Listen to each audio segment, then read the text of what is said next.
मनीष अकेला recording studio Sitamarhi. मटियार कला सीतामढ़ी, मटियार कला सीतामढ़ी।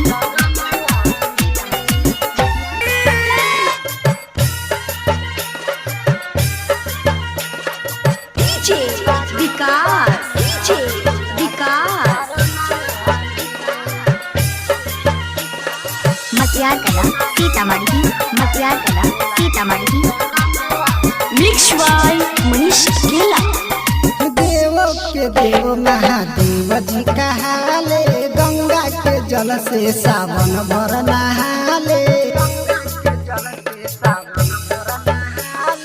देव के देव महादेव जी कहाले, गंगा के जल से सावन भर नहाले।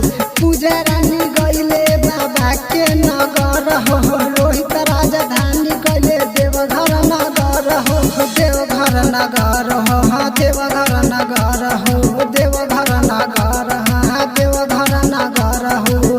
बड़ी मन भावना लागेला पूरा सावनवा में, बड़ी मन भावना लागेला पूरा सावनवा में। दिल लागल बा हमारा भोला के चरणवा में, दिल लागल बा हमारा भोला के चरणवा में, दिल लागल बा हमारा भोला के चरणवा में। मनीष अकेला रिकॉर्डिंग स्टूडियो सीतामढ़ी।